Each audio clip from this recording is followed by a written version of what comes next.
Welcome. This is Radio Pras.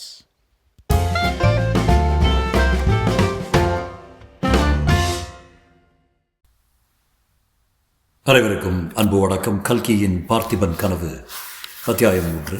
Marappan புன்னகை. விக்ரமன் செண்பகத்தீவில் இருந்த காலத்தில் தாய்நாட்டையும் தாய்நாட்டில் உள்ளவர்களை பற்றியும் அடிக்கடி சிந்தனை செய்வான். அருள்மொழி, சிவனடியார், பொன்னன், வள்ளி, காஞ்சிநகர் பெண் ஆகியவர்கள் அவனுடைய உள்ளத்தில் இடைவிடாமல் தோன்றுவார்கள். அவர்களுக்கிடையில் மாரப்ப பூபதியும் சில சமயம் அவனுடைய நினைவுக்கு வருவான். அப்போது விக்ரமனுடைய உள்ளமும் உடலும் அருவறுப்பினாலும் அவமானத்தினாலும் சுருங்கி போகும். சித்தப்பா தன்னை வஞ்சித்து நம்பிக்கை துரோகம் செய்துவிட்டார் என்று சிராப்பள்ளி மலையில் அவன் புலிக்கொடியை உயர்த்த முயன்ற அன்றைய தினமே வெளியாகிவிட்டது. அந்த முயற்சிக்கு மாரப்ப பூபதி பூரண உதவி செய்வதாய் வாக்களித்திருந்ததற்கு மாறாக அவர் அச்சமயம் அருகில் வராமலே இருந்துவிட்டது மாத்திரமல்ல, அவரே முன்னதாக பல்லவ சேனாதிபதிக்கு தகவல் தெரிவித்தவர் என்பதும் அவனை சிறைப்படுத்தி காஞ்சிக்கு கொண்டு போன வீரர்களின் பேச்சிலிருந்து தெரிந்துவிட்டது. ஆகையால் மாரப்ப பூபதியை பற்றி நினைக்கும் போதெல்லாம் விக்ரமனுடைய உள்ளம் கசந்ததோடு நாவும் கசந்தது. சோழ வம்சத்தில் இப்படிப்பட்ட மனிதர் ஒருவரும் பிறந்ததை எண்ணி எண்ணி அவன் மனம் குன்றினான். இவ்வாறு அவனுடைய அருவருப்புக்கும் அவமான உணர்ச்சிக்கும் காரணமாயிருந்த மாரப்ப பூபதி இப்போது சற்றும் எதிர்பாராத சமயத்தில் திடீரென்று எதிரில் நின்றதும் விக்ரமனுக்கு எப்படி இருந்திருக்கும் என்று சொல்லவும் வேண்டுமா? ரத்ன வியாபாரியின் முகத்தில் தோன்றிய திகைப்பை மாரப்ப பூபதி கவனித்தவனாய், ஏனையா இப்படி மிரளுகிறீர்? ஏதோ திருடனை பற்றி பேச்சு நடந்ததே, ஒருவேளை நான் தான் திருடன் நினைத்து கொண்டீரா என்று சொல்லி மீண்டும் ஏளன சிரிப்பு சிரித்தான். இதற்குள் விக்ரமன் ஒருவாறு சமாளித்து கொண்டு விட்டான். இந்த நாட்டு திருடர்கள் எப்படி இருப்பார்கள் எனக்கு தெரியாது ஐயா. நான் இந்த நாட்டான் அல்ல. ஆனால் நரசிம்ம சக்கரவர்த்தியின் ஆட்சியில் திருட்டு புரட்டே கிடையாது என்று கேள்விப்பட்டிருக்கிறேன். ஆகையால் நீர் திருடனாயிருக்க முடியாது என்றான். அசலூர்காரனாயிருந்தாலும் அகம்பாவத்தில் மட்டும் குறைச்சல் இல்லையா? நீர் எந்த தேசம் ஐயா? உமது பேர் என்ன? எதற்காக இந்த நாட்டுக்கு வந்திருக்கிறீர் என்று பூபதி கேட்டான். உமக்கு தெரிந்தே ஆக வேண்டுமானால் சொல்கிறேன். என் பெயர் தேவசேனன். ரத்தின வியாபாரம் செய்ய வந்திருக்கிறேன். ஓஹோ, ரத்தின வியாபாரம் செய்வதற்காக வந்திருக்கிறீர்கள்? அப்படியா சமாச்சாரம்? ரத்தின வியாபாரி ஒவ்வொரு கல் தச்சனாக கூப்பிட்டு எதற்காக ரகசியம் பேச வேண்டும்? பல்லவ நாட்டிலிருந்து சிற்பிகளை கலைத்து அழைத்து போகிறவர்களுக்கு நரசிம்ம சக்கரவர்த்தி என்ன தண்டனை விதிப்பார் தெரியுமா?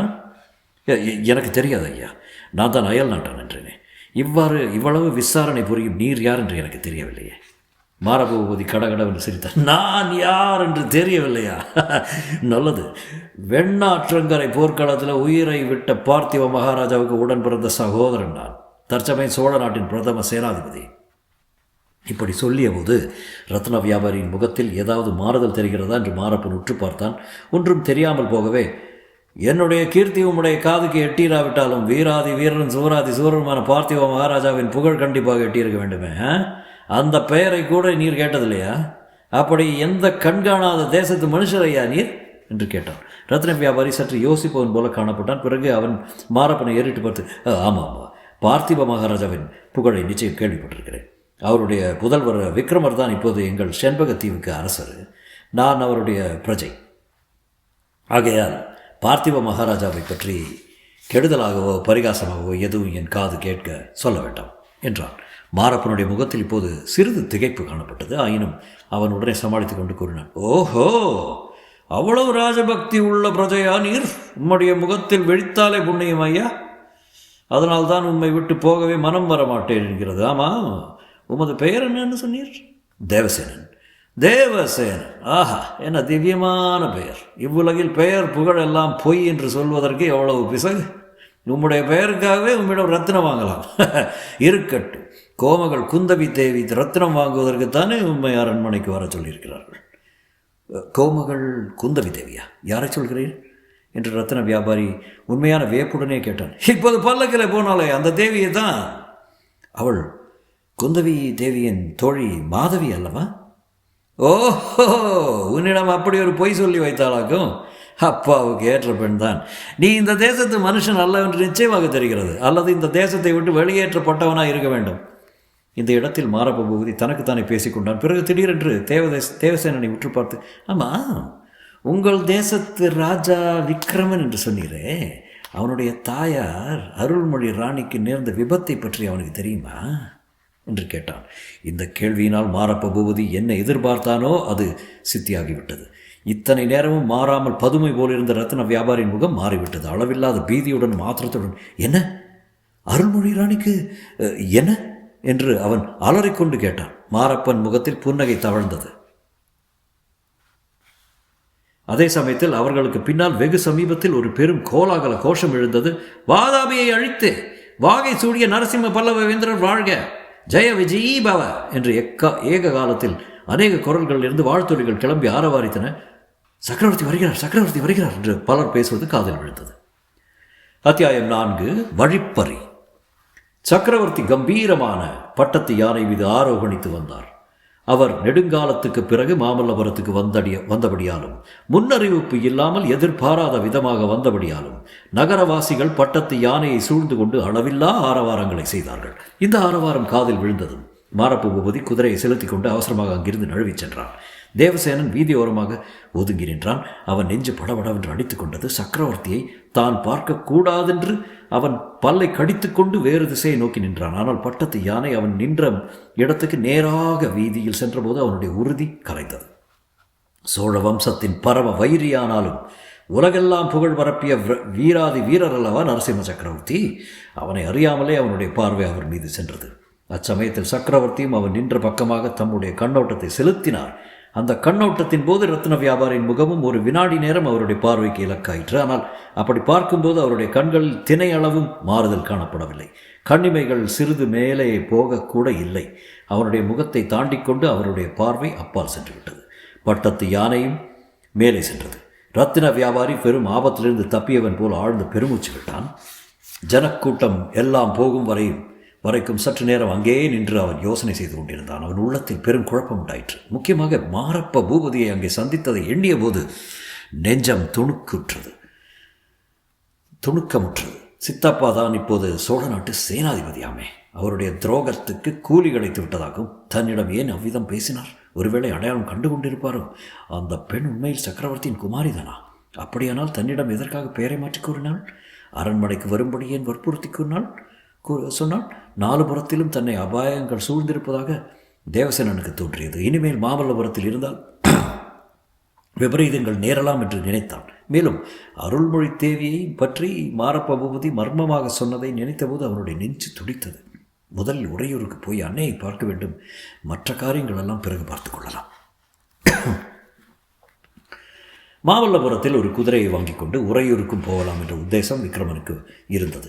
அந்த உத்தேசத்தை இப்போது கைவிட்டான். குதிரை வாங்குவதற்கு பிரயத்தனம் செய்தால் அதனால் என்ன விளையுமோ என்னவோ. மாரப்பன் மறுபடியும் தன்னை பார்த்து விட்டால் அவனிடமிருந்து தப்புவது கஷ்டமாகலாம். நல்ல வேளையாக அந்த சமயத்திலேயே சக்கரவர்த்தி வீதியிலே வந்தார். அருள்மொழியை பற்றி மாரப்பன் ஏதோ சொன்னதும் தான் பதறிவிட்டது விக்ரமனுக்கு ஞாபகம் வந்தது. ஒருவேளை தன்மேல் சந்தேகம் கொண்டு உண்மையை கண்டுபிடிப்பதற்காகத்தான் அப்படி வஞ்சகமாக பேசினாரோ? இன்னும் ஒரு வினாடி இப்பொழுது சக்கரவர்த்தி வராதிருந்தால் சித்தப்பா தன்னை கண்டுபிடித்திருப்பார். கண்டுபிடித்து என்ன செய்திருப்பாரோ என்பது மறுபடியும் விக்ரமனுக்கு நினைவு வந்தபோது அவனை என்னவோ செய்தது. மாமல்லபுரத்துக்கு அவர் எதற்காக வந்திருக்கிறார்? இங்கே என்ன செய்து கொண்டிருக்கிறார்? எதுவாயிருந்தாலும் அவர் இப்போது இங்கே இருப்பது ஒரு விதத்தில் நல்லதாய் போயிற்று. அவர் அங்கு இருக்கும்போதே தான் உறையூருக்கு போய் அன்னையை பார்த்துவிட்டு திரும்பி விட வேண்டும். இன்றைக்கே இவ்விடமிருந்து கிளம்பி விட வேண்டும். வழியிலே எங்கேயாவது குதிரை கிடைத்தால் வாங்கிக் கொள்ளலாம். இவ்விதம் தீர்மானம் செய்து கொண்டு விக்ரமன் அவனுடைய உண்மை பேராலேயே இனி நாம் அழைக்கலாம் தான் தங்கியிருந்த சத்திரத்தை நோக்கி விரைந்து சென்றான். போகும்போது முன்னும் பின்னும் அடிக்கடி பார்த்து கொண்டான். குதிரை சத்தம் கேட்டால் உடனே கூட்டத்தில் மறைந்து கொண்டான். இவ்விதம் சென்று சத்திரத்தை அடைந்ததும் அங்கு வழி பிரயாணத்திற்காக தான் சேகரித்து வைத்திருந்த பொருட்களை எடுத்துக்கொண்டு குள்ளனையும் மூட்டைகளை சுமந்து வருவதற்காக அழைத்து கொண்டு கிளம்பினான். தான் சத்திரத்துக்குள்ளே சென்றிருந்த போது குள்ளன் வெளியில் காத்திருந்த ஒரு மனிதனுடன் சமிச்சை மூலம் ஏதோ பேசியதை அவன் கவனிக்க கூட இல்லை. விக்ரமன் குள்ளனுடன் மாமல்லபுரத்தை விட்டு கிளம்பிய போது அஸ்தமிக்க ஜாமப்பொழுது இருக்கும். நகரவாசலை கடந்து அவன் வெளியே ராஜபாட்டையில் நடக்க ஆரம்பித்த சமயம் மாலை கதிரவனின் கிரணங்கள் பசும்பொன் நிறத்தை அடைந்திருந்தன. அந்த காலத்தில் மாமல்லபுரத்திலிருந்து காஞ்சி நகருக்கும் காஞ்சியிலிருந்து உறையூருக்கும் ராஜபாட்டைகள் சென்றன. மாமல்லபுரத்திலிருந்து காஞ்சி செல்லும் பாதையானது எப்போதும் ஜனங்களின் போக்குவரவினால் ஜே ஜே என்று இருக்கும். குதிரைகள் மீதும் யானைகள் மீதும் பல்லக்குகளிலும் ஜனங்கள் போய்கொண்டே இருப்பார்கள். அந்த ராஜபாதை நெடுகிலும் ஒற்றுக்கொன்று வெகு சமீபத்தில் ஊர்கள் உண்டு. கோயில்களும் மடாலயங்களும் சத்திரங்களும் தண்ணீர் பந்தல்களும் பலவித கடைகளும் பாடசாலைகளும் நெடுகிலும் காணப்படும். இதனாலெல்லாம் வெளிநாட்டிலிருந்து புதிதாக வருகிறவர்களுக்கு மாமல்லபுரத்திலிருந்து காஞ்சி வரையில் ஒரு பெரிய நகரம்தானோ என்று தோன்றும். இத்தகைய ராஜபாட்டையிலிருந்து இடையிடையே பிரிந்து சென்ற குறுக்கு பாதைகளும் ஆங்காங்கிருந்தன. இந்த குறுக்கு பாதையில் ஒன்று மாமல்லபுரத்துக்கு கொஞ்சம் தூரத்துக்கு அப்பால் பிரிந்து அடர்ந்த காடுகளின் வழியாக சென்றது. மாமல்லபுரத்திலிருந்து நேரே உறையூருக்கு போக விரும்புவோர் இந்த குறுக்கு பாதை வழியாக போனால் காஞ்சிக்கு கொஞ்சம் தூரம் தெற்கே உறையூர் ராஜபாட்டையை அடையலாம். குறுக்கு வழியில் செல்வதால் 3 காத தூரம் அவர்களுக்கு நடை மீதமாகும். ஆனாலும் அந்த காட்டுப்பாதை வழியாக ஜனங்கள் அதிகமாக போவதில்லை. முக்கியமாக இரவில் யாருமே போக மாட்டார்கள். அந்த பாதையில் சில இடங்களில் துஷ்ட மிருகங்களின் தொல்லை அதிகமாக இருந்தது. இது மட்டுமல்ல, பிரசித்தமான பத்ரகாளி கோயில் ஒன்றும் அந்த வழியில் இருந்தது. சக்கரவர்த்தியின் கட்டளைக்கு மாறாக இந்த பத்ரகாளி கோயிலில் சாக்தர் கபாலிகர் முதலியோர் சில சமயம் நரபலி கொடுப்பது வழக்கம்.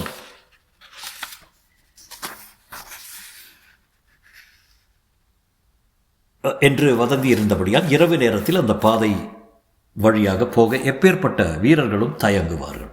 இதையெல்லாம் அறிந்திராத விக்ரமன் குள்ளனால் வழிகாட்டப்பட்டவனாய் சூரியன் அஸ்தமிக்கும் சமயத்தில் அந்த குறுக்கு காட்டுப்பாதை பிரியும் இடத்துக்கு வந்து சேர்த்தான். குள்ளன் அந்த பாதை வழியாக போகலாம் என்று சமிச்சையால் சொன்னபோது விக்ரமன் முதலில் கொஞ்சம் தயங்கினான்.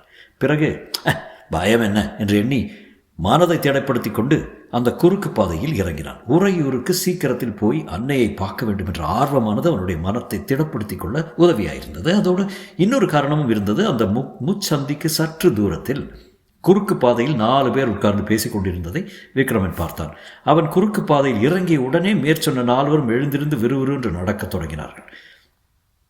தான் கொஞ்சம் சீக்கிரமாக நடந்தால் அவர்களோடு சேர்ந்து கொள்ளலாம் என்றும் வழித்துணையாயிருக்கும் என்றும் விக்ரமன் எண்ணியவனாய் அந்த பாதையில் வேகமாக நடக்கலானான்.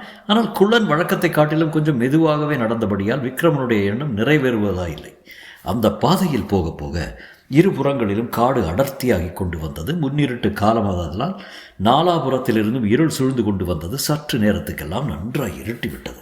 ஆனால் வானம் துல்லியமாயிருந்தபடியால் வழி கண்டுபிடித்து நடப்பதற்கு அவசியமான வெளிச்சத்தை விண்மீன்கள் அளித்தன. மற்றபடி பாதையின் இருபுறமும் மரங்கள் அடர்ந்தபடியால் ஒரே அந்தகாரமாயிருந்தது. அந்த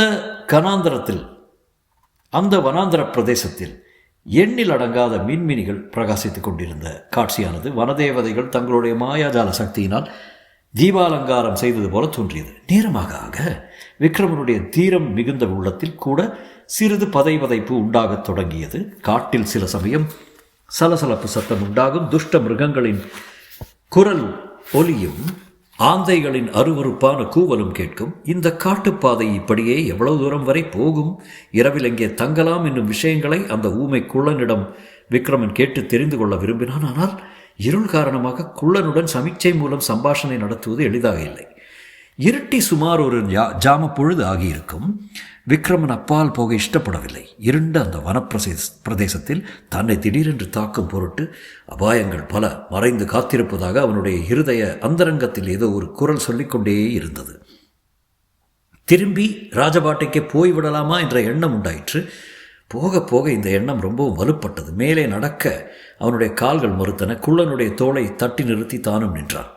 அவன் நின்ற அதே சமயத்தில் எங்கேயோ வெகு தூரத்தில் டக் டக் டக் டக் என்று குதிரையின் காலடி சத்தம் கேட்டது. குள்ளன் அதை கூர்ந்து கவனிப்பதை பார்த்ததும் விக்ரமனுக்கு உண்டான ஆச்சரியத்துக்கு அளவே இல்லை.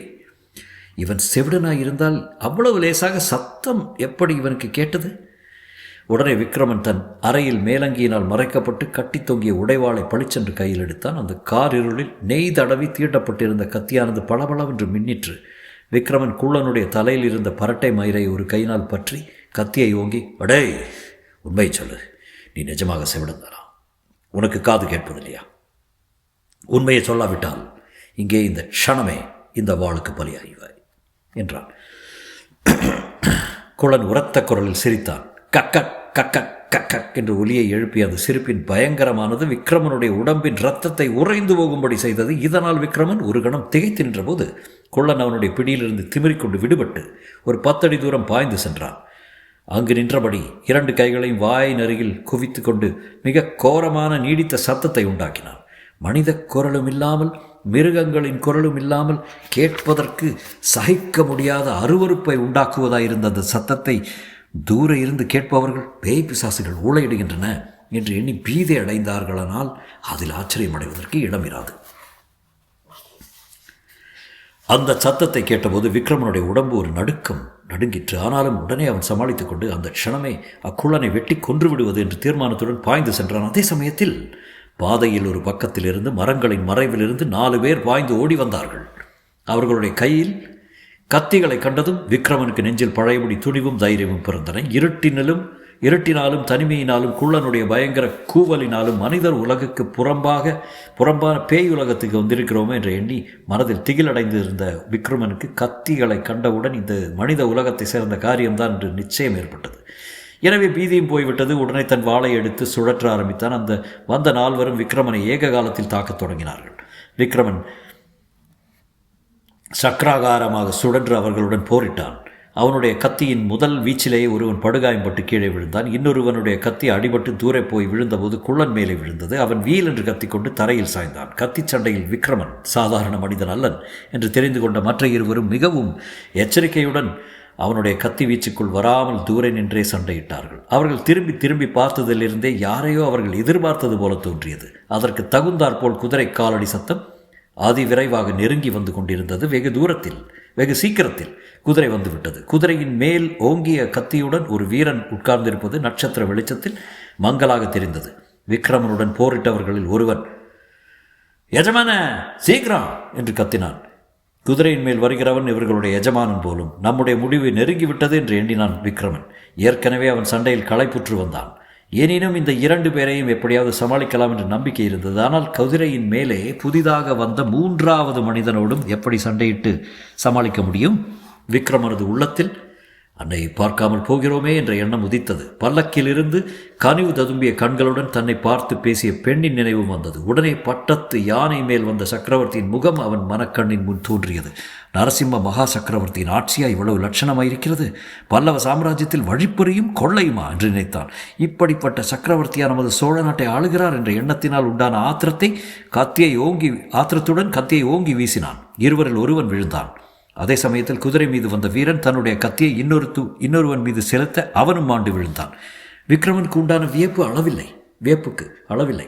அவ்வீரன் தன் மீது வீச வேண்டிய வாளைத்தான் தவறுதலாக அவன் மீது செலுத்தி விட்டானோ என்று நினைப்பதற்கு இல்லை.